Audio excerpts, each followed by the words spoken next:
Learner-to-learner engagement is really important to me. It's an essential element to who I am as an instructor, and it is always at the forefront of my mind whenever I'm designing a new online class is how am I going to help students meaningfully engage with one another in this class.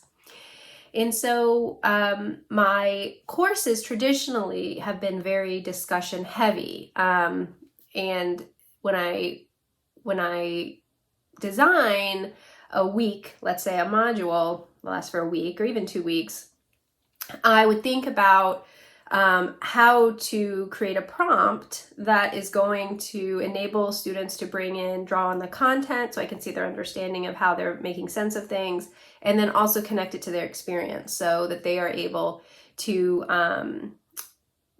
make their response meaningful to them in terms of how they're processing the information. And I would do one discussion board a week. I'm not a fan of multiple discussion boards a week. I know some folks do them and they work out great for them. For me personally, one that can be integrated across that module's content is sufficient for me to get at my objectives.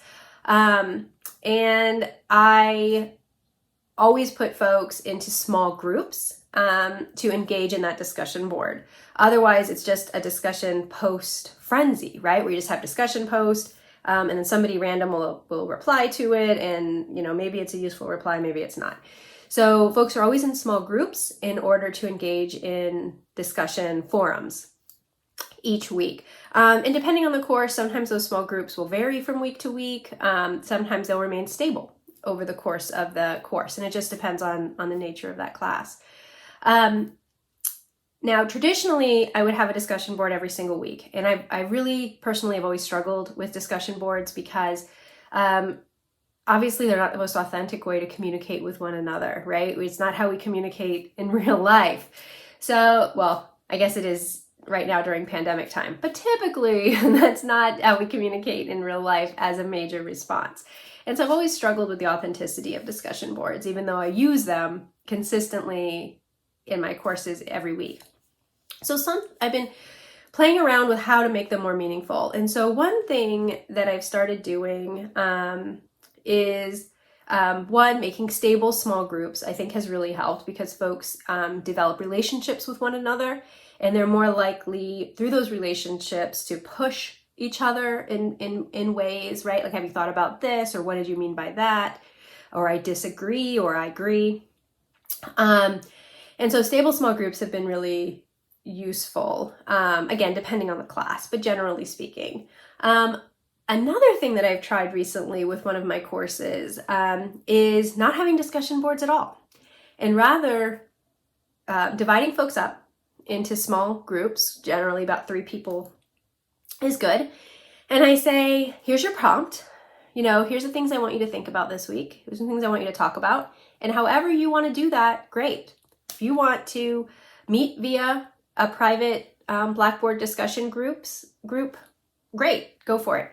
If you want to meet via Zoom, if you want to meet via text message to engage in this conversation, or Google Docs, or Discord, or anything that works for you guys and your schedules and your lives to engage meaningfully with one another is great. Do it.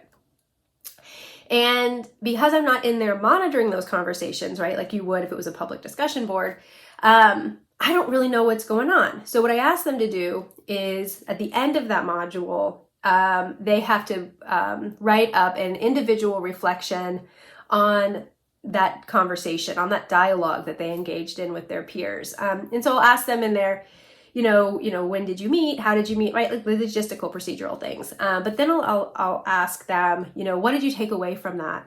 What was meaningful to you? Where does your group go next, or where do you go next in thinking about this content? And it is a way for me to have some sort of like accountability for what they've met and give me insight into how they're developing these concepts without me following what might have, for this particular class, have just been a very contrived discussion board.